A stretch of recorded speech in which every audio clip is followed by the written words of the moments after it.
मुर्गी, दैत्यराज मुर्गी, दैत्यराज मुर्गी, दैत्यराज मुर्गी, दैत्यराज मुर्गी।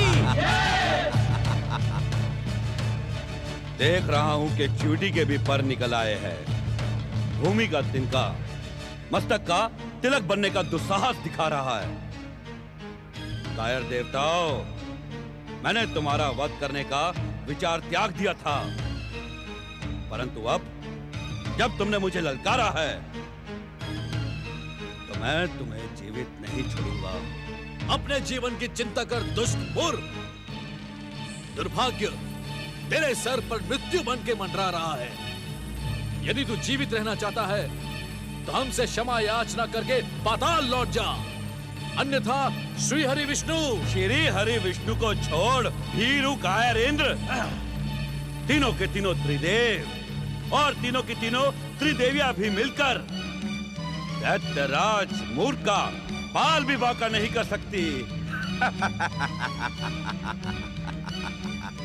कायर देवताओं, अब मैं तुम्हें दंडित करने के बाद त्रिदेव और त्रिदेवियों को भी अपने क्रोध का निवाला बनाऊंगा। संभालो मेरा प्रहार, प्रहार, आक्रमण।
मूढ़ बुद्धि इंद्र,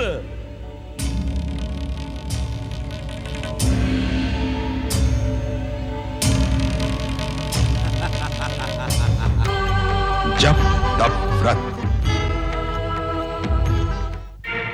मैंने तुमसे पहले ही कहा था, देव ऋषि नारद ने हमारे साथ विनोद किया है। यदि जगदीश्वर श्री हरि विष्णु को हमारी सहायता करनी होती तो। देवराज, भक्त शिरोमणि नारद की बात पर संदेह करना दुष्कर्मों को जन्म देना है। धीरज और संतोष सफलता की कुंजी है। जगदीश्वर श्री हरि विष्णु की, जगदीश्वर श्री हरि विष्णु की।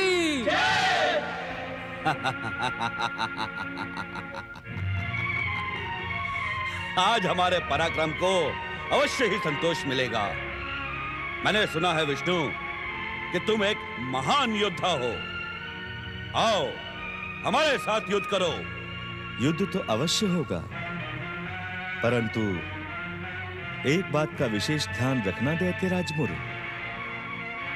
हमें युद्ध में केवल विजय प्रिय है।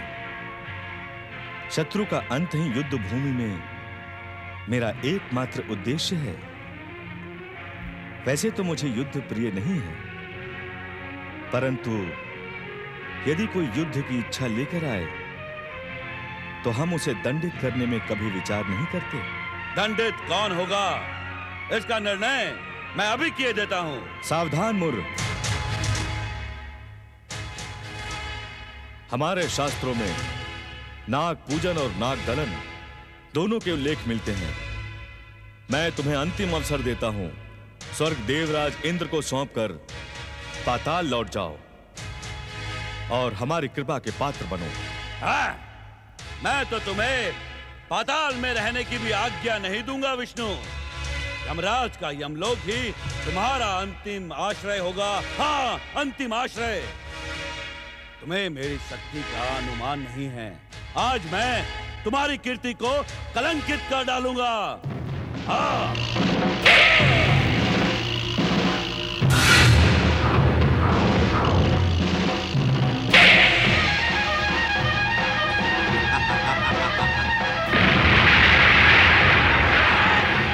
जगदीश्वर श्री हरि विष्णु की।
चक्र सुदर्शन, आज तुम्हें अपना पराक्रम दिखाने का अवसर मिल ही गया।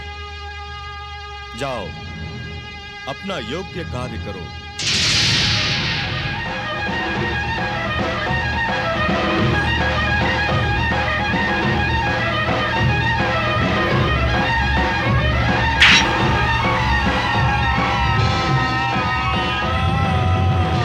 जगदीश्वर श्री हरि विष्णु की। जगदीश्वर श्री हरि विष्णु की।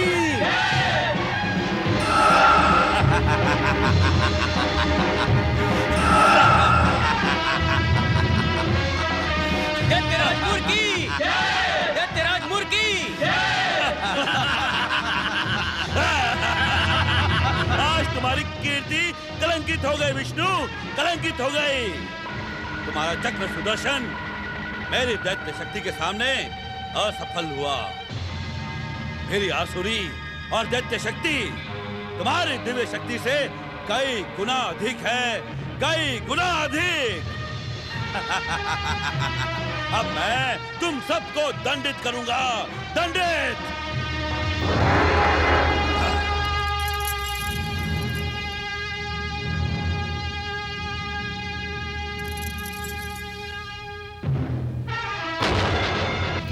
त्रिदेव और त्रिदेवियों से अवध्य दुष्ट दैत्य मूर्ख, जगदीश्वर भगवान श्री हरि की इच्छा से तेरी मृत्यु अब मेरे हाथों होगी। तू मारेगी मुझे, तू? हाँ, जब अपने पराक्रम की प्रशंसा करने वाला विष्णु भी मेरा बाल भी बांका नहीं कर सका, तो तू एक स्त्री होकर क्या करेगी? क्या? लौट जा। तू एक स्त्री है, अबला है। तुझ पर प्रहार करना मुझ उचित नहीं समझता।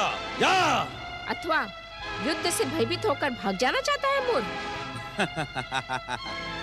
मुझे भयभीत बताने की भूल करने वाली तुझे समाप्त करने के लिए तो मेरे दैत्य सैनिक ही पर्याप्त हैं। जाओ।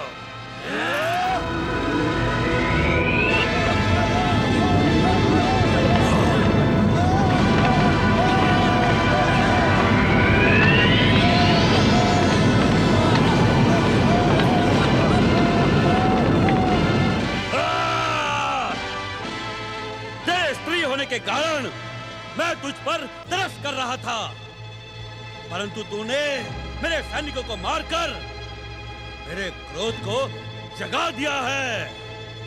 अब मैं तुझे जीवित नहीं छोड़ूंगा। तेरा घात करके मैं इन कायरों को भी यमलोक पहुंचाऊंगा।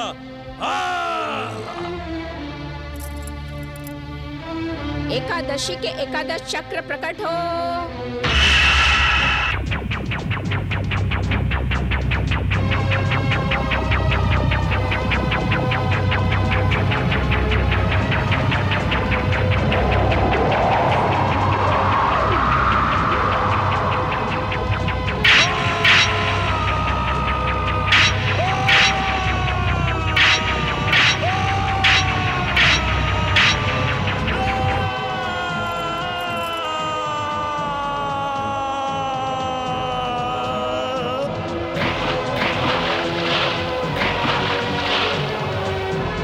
जगदीश्वर श्री हरि विष्णु और देवी उत्पत्ति एकादशी की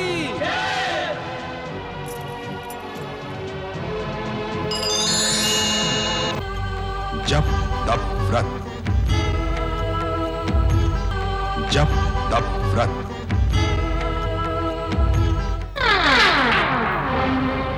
शनिदेव, भाग्य विधाता शनिदेव, कहाँ हैं आप? आपके दर्शन पाने के लिए मैं तड़प रहा हूं शनिदेव।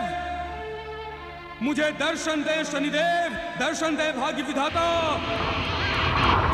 राहु, इतना उत्तेजित ना हो। इतना अधिक उत्तेजित होना तुम्हारे स्वास्थ्य के लिए उत्तम नहीं है। और वैसे भी तुम्हारा अस्तित्व तुम्हारे मस्तक तक ही सीमित है। और यदि तुम्हारे मस्तक को कुछ हो गया तो तुम्हारा जीवन तो व्यर्थ ही हो जाएगा ना राहु। शनिदेव, शनिदेव आप तो बिल्कुल बदल गए शनिदेव। तेज स्वर के स्थान पर शांत और गंभीर स्वर, आंखों में कोप और ज्वालाओं के स्थान पर परम शीतलता दिखाई पड़ रही है शनिदेव। और भयानक अट्टहास के स्थान पर मंद मंद मुस्कुराना, इसका क्या रहस्य है शनिदेव? राहु, ये तो भाई भाई के प्रेम का प्रभाव है। मेरे दोनों भाई अश्विनी कुमारों के प्रेम के प्रभाव के कारण ही आज मेरा स्वभाव एकदम बदल गया है राहु। बदल नहीं गया शनिदेव, हो गया है। तुम कहना क्या चाहते हो? यही कि भाग्य विधाता शनिदेव किसी के प्रभाव में अपना स्वभाव और तीव्रता नहीं छोड़ते। सच क्यों नहीं कहते भाग्य विधाता शनिदेव कि छलिया विष्णु की शक्ति के समक्ष आप भयभीत हो गए हैं। राहु, तू मर्यादा लांघने का दुस्साहस कर रहा है। क्या तू नहीं जानता कि मैं इस संसार की सबसे अधिक विध्वंसक, विनाशक और विस्फोटक कुदृष्टि का स्वामी हूं? क्या तू नहीं जानता? है नहीं शनिदेव, थे। आप इन शक्तियों के स्वामी थे शनिदेव। अपने भाइयों के प्रभाव अथवा जगदीश्वर से भयभीत होकर आपने अपनी इन शक्तियों को त्याग देना ही उचित समझा। छिन्न मस्तक स्वार्थी राहु। इसी उग्र रूप को देखने के लिए मैं व्यग्र था भाग्य विधाता शनिदेव। आपने मुझे धन्य कर दिया अपने इस उग्र रूप के दर्शन देकर। भाग्य विधाता शनिदेव, आपकी जय हो। तू ठीक कहता है राहु कि अपने आप को खो देना हमारी भूल थी। यदि मैं शांत हो जाऊंगा तो संसारवासी मुझसे भयभीत होना छोड़ देंगे। शनि के कोप और शनि के कुदृष्टि को भूल जाएंगे। राहु, तेरी व्यग्र पुकार ने मेरे सोए हुए अहंकार को जगा दिया है।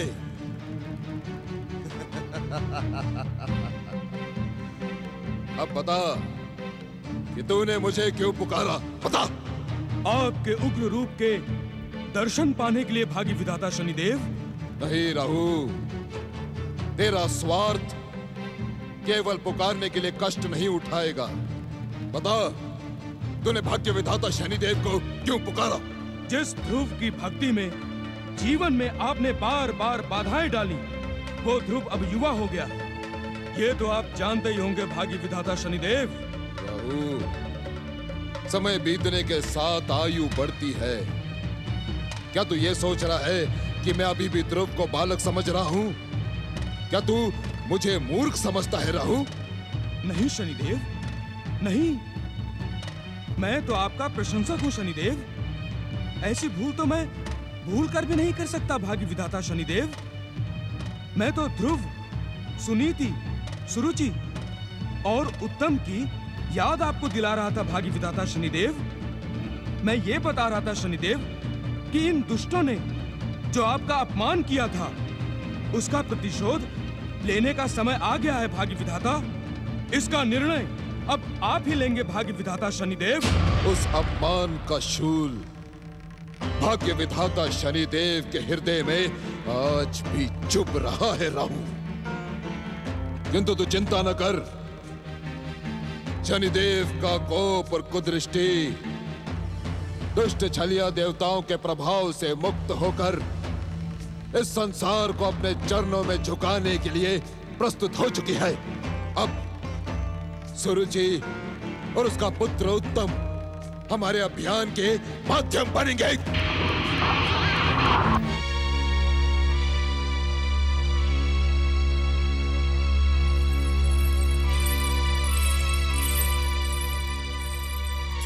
पुत्र उत्तम, कई दिनों से देख रही हूँ तुम व्यग्र हो, चिंतित रहते हो।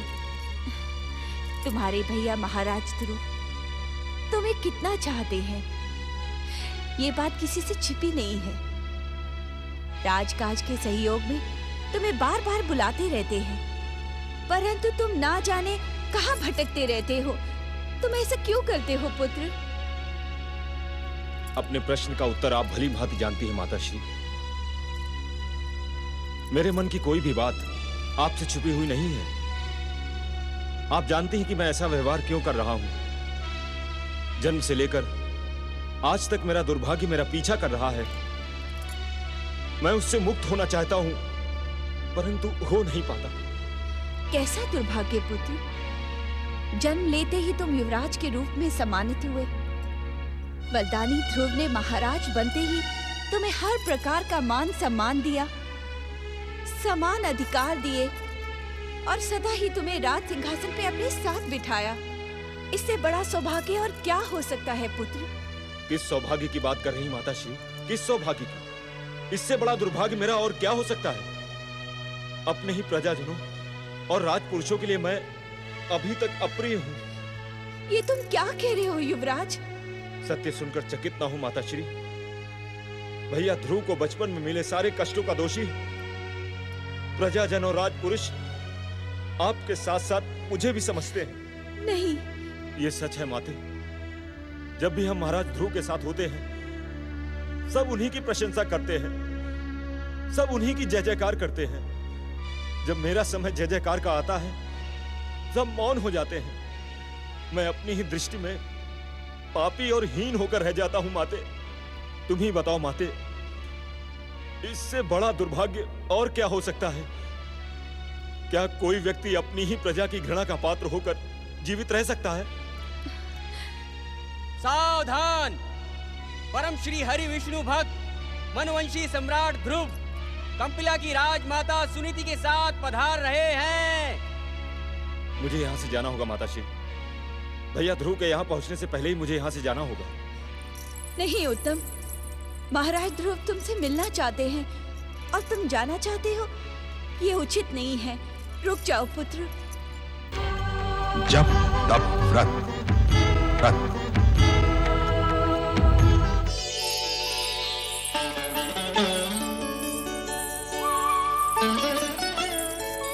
भैया उत्तम, कहाँ थे तुम? मैंने तुम्हें कितना ढूंढवाया। ना तुम राजमहल में थे, ना राज उद्यान में। कहाँ चले गए थे तुम? बस यूं ही मन नहीं लगा तो वन विहार करने चला गया था। वैसे भी मेरे होने और ना होने से राजकाज में क्या अंतर पड़ता है? भैया, तुम एक लोकप्रिय और सफल शासक हो। इस साम्राज्य का बच्चा बच्चा भी तुम्हारे सुशासन की प्रशंसा करता है। मैं प्रशंसा से प्रसन्न होने वालों में से नहीं हूं, ये तुम भली भांति जानते हो उत्तम। तुम्हारा प्रेम मेरे लिए संसार की सारी प्रशंसाओं से बढ़कर है। जब तुम मेरे पास नहीं होते हो तो मेरा मन अशांत हो जाता है। मैं यही सोचता रहता हूं कि तुम किसी बात से मुझसे रुष्ट तो नहीं हो। नहीं भैया, तुम जैसे उदार और महान भाई से रुष्ट होने वाला स्वार्थी और दुष्ट कहलाएगा। मेरे मन में आपके प्रति वैसा ही सम्मान है जैसा कि प्रजाजनों में है। मैं तुमसे रुष्ट हूं, यह भ्रम अपने हृदय से निकाल दो। मेरे मन में वैसे भी तुम्हारे लिए कोई भ्रम नहीं था उत्तम, और जो रहा सा था वो भी निकल गया। चलो, मैं तुम्हें राजसभा में ले जाने के लिए आया हूं। वहां सभी राजपुरुष हमारी प्रतीक्षा कर रहे होंगे। भाई भाई के ऐसे प्रेम का उदाहरण कहीं देखने को नहीं मिल सकता। ये सब मनोवंश के आराध्य जगदीश्वर भगवान श्री हरि विष्णु की कृपा और आपकी भक्ति का परिणाम है दीदी। नहीं भैया, आज राजसभा जाने की मेरी इच्छा बिल्कुल नहीं। मैंने आज गुरु आश्रम जाने का मन बना लिया है। किस गुरु आश्रम में जाने की बात कर रहे हो उत्तम? कौन है वो गुरुदेव? एक दिन तुम्हें भी वहां ले चलूंगा भैया। उनके पास जाने से मन को बहुत ही शांति मिलती है। अच्छा, मुझे आज्ञा दो। प्रणाम। देख रही माताश्री, उत्तम कहते कि वो मुझसे रुष्ट नहीं है, परंतु वो मुझसे प्रसन्न भी तो नहीं है। आप ही बताएं माताश्री, अपने प्रिय भाई को प्रसन्न करने के लिए मुझे क्या करना चाहिए? इस विषय में तो मैं भी हार गई हूँ पुत्र। मैंने उत्तम को कितना समझाया, परंतु उसके मन की अशांति दूर होने का नाम ही नहीं लेती। ये उसका दुर्भाग्य नहीं तो और क्या है? नहीं नहीं सुनीति, ऐसा नहीं कहते। बदलती हुई परिस्थितियों के साथ भगवान हमारे धैर्य की परीक्षा लेते हैं। समय के साथ सब ठीक हो जाएगा। तुम दोनों चिंता न करो। राजसभा में पहुंचने का समय बीत रहा है। मुझे शीघ्र ही वहां जाना होगा। अब मुझे आज्ञा दीजिए। प्रणाम माताश्री, प्रणाम।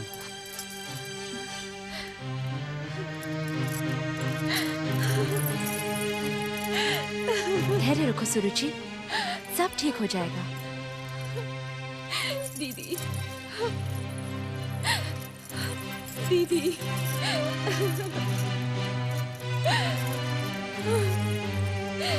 सब ठीक हो जाएगा ना? सब ठीक हो जाएगा। ध्रुव का प्रेम उत्तम के मन की सभी दुविधाओं को समाप्त कर देगा।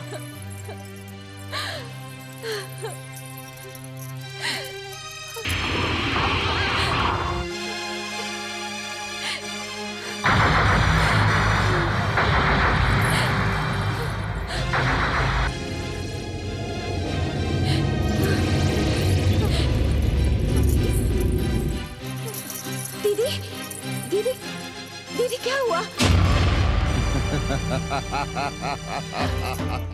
शनिदेव,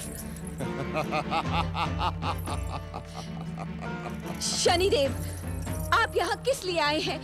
मुझे आपसे कुछ नहीं चाहिए। तुम्हें मुझसे कुछ नहीं चाहिए सुरुचि? ये कहकर तुम स्वयं से छल कर रही हो। मैं सत्य कह रही हूँ। जिस सत्य की नींव असत्य पर खड़ी हो वो अधिक समय तक टिक नहीं पाती सुरुचि। आप कहना क्या चाहते हैं शनिदेव? यही कि भाग्य विधाता शनिदेव हर मन की बात जानते हैं। तुम्हारे मन की बात भी शनिदेव से छिपी नहीं सुरुचि। तुम अपने पुत्र उत्तम को सम्राट के पद पर बिठाना चाहती हो। तुम ये चाहती हो कि ध्रुव यहां से चला जाए और तुम्हारा पुत्र उत्तम बिना किसी बाधा के कंपिला का सम्राट बन जाए। यही चाहती हो ना तुम? नहीं शनिदेव, नहीं। ध्रुव तो मुझे उत्तम से अधिक प्रिय है। अपने मन में झांक कर देखो सुरुचि, सच्चाई का आभास तुम्हें स्वयं हो जाएगा। हम तुम्हारी हर इच्छा को पूर्ण करने के लिए ही यहाँ प्रकट हुए हैं सुरुचि। यदि तुम सच्चे मन से हमारी आराधना करोगी तो हम अपनी कृपा से तुम्हारी हर मनोकामना पूर्ण करेंगे। नहीं शनिदेव नहीं, आपकी आराधना का परिणाम मैं पहले भी भुगत चुकी हूँ। आपके बहकावे में आकर मैंने अपनी देवी जैसी प्रिय बहन सुनीति और महाराज को कष्ट दिए, निर्दोष हरि भक्त के मार्ग में कांटे बिछाए, परंतु ये भूल मैं कदापि नहीं दोहराऊंगी। आप यहाँ से चले जाइए, चले जाइए। सुरुचि, ध्यान रहे, हमारे अपमान का परिणाम भयानक होगा, भयानक। हम तुम्हें अभी भी क्षमा कर सकते हैं यदि तुम हमारी आज्ञा का पालन करो तो। हरि भक्त ध्रुव को समाप्त करना हमारे जीवन का एकमात्र उद्देश्य है सुरुचि, जिसे हम पूर्ण करेंगे। अपने पुत्र से भी अधिक प्रिय ध्रुव के विरुद्ध मैं एक शब्द भी नहीं सुनना चाहती। आप यहाँ से चले जाइए शनिदेव, चले जाइए।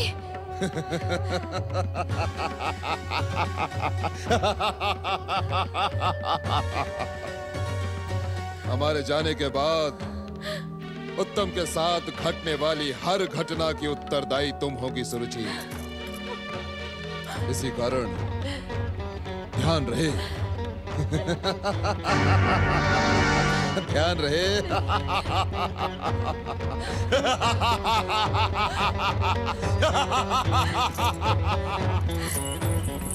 दीदी, दीदी उठिए, उठिए दीदी, उठिए।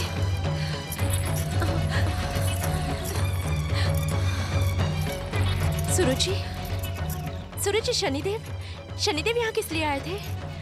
कुछ नहीं दीदी, शनिदेव को एक बुरा सपना समझकर भूल जाइए दीदी, भूल जाइए। जप तप व्रत, व्रत।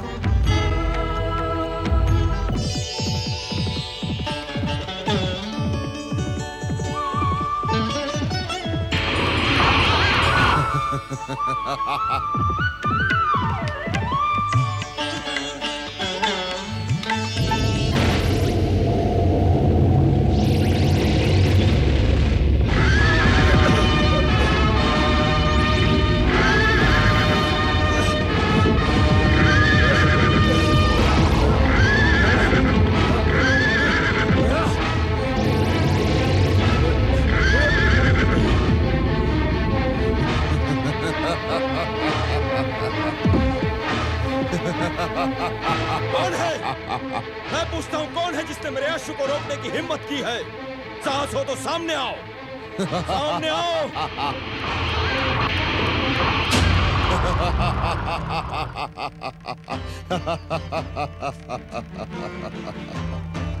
हमें पहचानने में भूल मत करो, हम तुम्हारे हित और शुभ चिंतक हैं उत्तम। हित और शुभ चिंतक इस प्रकार नहीं आते। तुम्हारे मन की व्यग्रता का अनुमान लगाकर हमने इसी प्रकार आना उचित समझा उत्तम। हम तुम्हारी विजय चाहते हैं, हम तुम्हारा उत्कर्ष चाहते हैं, हम तुम्हें मनु साम्राज्य के राज सिंहासन पर बिठाकर सम्राट बनाना चाहते हैं। इतनी ढेर सारी कृपा का कारण भजमन। इस कृपा का केवल इतना ही कारण है उत्तम कि जो तुम्हारा शत्रु है वही हरि भक्त ध्रुव हमारा भी घोर शत्रु है। अपने अपमान के प्रतिशोध के लिए हम भाग्य विधाता शनिदेव उस ध्रुव को तुम्हारे मार्ग से सदा सदा के लिए हटा देना चाहते हैं। कदापि नहीं। मुझे पहचानने में आपने भूल की है शनिदेव। ध्रुव भैया मेरे शत्रु नहीं, मेरे सबसे प्रिय और आदरणीय है। उन्हें किसी भी प्रकार का कोई कष्ट पहुंचे ये मैं किसी भी मूल्य पर स्वीकार नहीं कर सकता। मूर्ख हो तुम उत्तम, मूर्ख, जो सुख और सौभाग्य को ठुकराकर दुख, दुर्दशा, दुर्भाग्य को निमंत्रण दे रहे हो। तुम्हारे दुर्दशा का कारण ध्रुव है उत्तम। उसी के कारण तुम आज राज सुख का त्याग करके इस वन में भटक रहे हो। उसी के कारण। यह भी आपकी भूल है शनिदेव। मेरी दुर्दशा का कारण ध्रुव भैया नहीं, मेरा दुर्भाग्य है। मेरी माता ने भैया ध्रुव और माता सुनीति के साथ जो अन्याय किया है उसका ही फल भुगत रहा हूं मैं।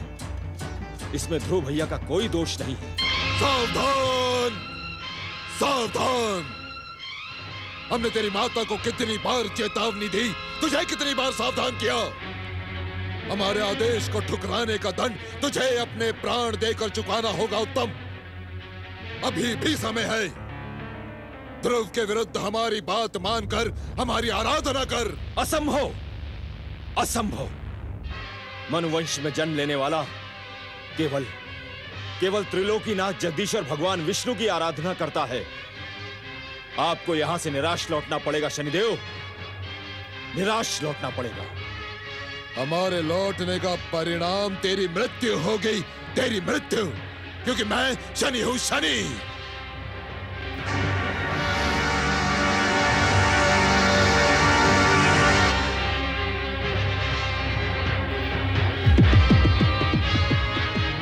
नारायण नारायण।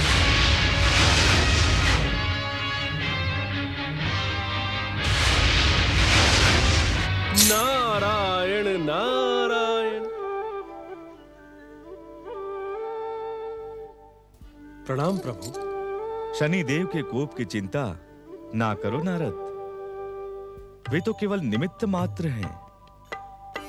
होगा वही जो विधाता के विधान में पूर्व सुनिश्चित है। नारायण नारायण। भगवान, तो कहीं शनिदेव के कोप से उत्तम के प्राणों को भय तो नहीं है? यदि उत्तम हमारे प्रिय भक्त ध्रुव के पास लौट जाएगा तो प्राणों का भय उसकी ओर देखने का साहस भी नहीं करेगा। प्रभु,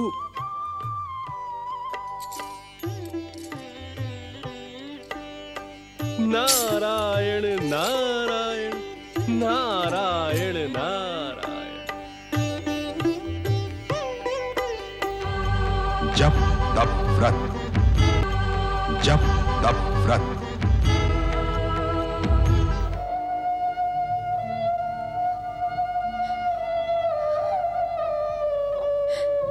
भैया उत्तम, भैया उत्तम, कहाँ हो तुम? प्रणाम माताश्री। माताश्री, क्या भैया उत्तम अपने गुरु आश्रम से अब तक नहीं लौटे? मैं कब से उनकी प्रतीक्षा कर रहा हूं। क्या बात है माताश्री?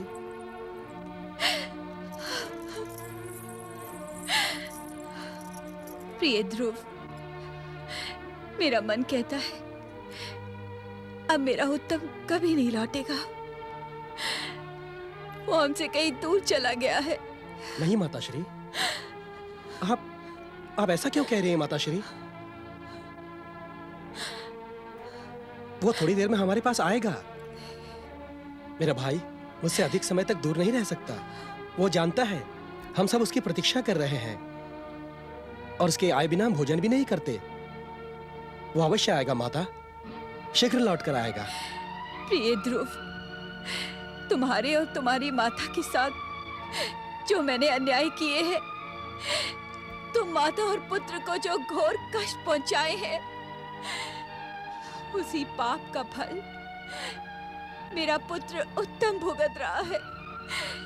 तुमने और दीदी ने तो मुझे क्षमा कर दिया, परंतु विधाता का न्याय हमें कभी क्षमा नहीं करेगा। नहीं माताश्री, नहीं। विधाता जगदीश्वर भगवान श्री विष्णु तो समानिधान है। आप इस प्रकार दुखी ना हो माताश्री। तुम दोनों तो मेरी आंखों के तारे हो, मुझे प्राणों से भी अधिक प्रिय हो। यदि अहंकार और अभिमान में आकर मुझसे कोई भूल हुई हो तो दंड मुझे मिलना चाहिए। हे क्षमा निधान, मेरे पुत्र को क्षमा कर दो। दुखी ना हो माताश्री। सत्य को जानकर कौन माँ होगी जो दुखी नहीं होगी। तुम्हारे निर्मल प्रेम को ठुकराकर उत्तम मन में मारा मारा फिरता है, रोकने पर भी महल में नहीं रुकता। मेरे पाप की काली छाया ने मेरे पुत्र के भविष्य की दुर्दशा कर दी है। तुम चिंता ना करो माताश्री, मैं समझाऊंगा भैया उत्तम को। अब एक पल के लिए भी मैं उसे अपने से दूर नहीं रहने दूंगा। उसे शासन के वे सारे काम करने होंगे जो मैं करता हूं। यदि वो मेरे साथ शासन और राजकाज में व्यस्त रहेगा तो चिंता का हर कारण स्वयं ही समाप्त हो जाएगा। पुत्र, तुमने तो सदा ही उत्तम को अपने से अधिक सम्मान दिलाने का प्रयास किया है। तुम सच्चे विष्णु भक्त वत्स, परंतु उत्तम का मन ही स्थिर नहीं है। ना जाने किस। ऐसा नहीं कहते माताश्री। जगदीश्वर भगवान श्री विष्णु की कृपा हमारे साथ है। उनकी इच्छा से जो भी होगा उसी में हम सबका कल्याण है। इतना समय तो कभी भी उत्तम को लौटकर आने में नहीं लगता। अब तो मुझे भी आशंका हो रही है। मैं स्वयं उत्तम को ढूंढने के लिए जाऊंगा राजमाता। अपनी भक्ति भावना के समान तुम सरल और महान हो प्रिय ध्रुव। जो भी सच्चे मन से जगदीश्वर भगवान विष्णु की भक्ति करता है वो तुम जैसा श्रेष्ठ और पूजनीय बन जाता है। तुम धन्य हो प्रिय ध्रुव। सफल रहो पुत्र। मेरा आशीर्वाद सदा तुम्हारे साथ है। प्रणाम माताश्री।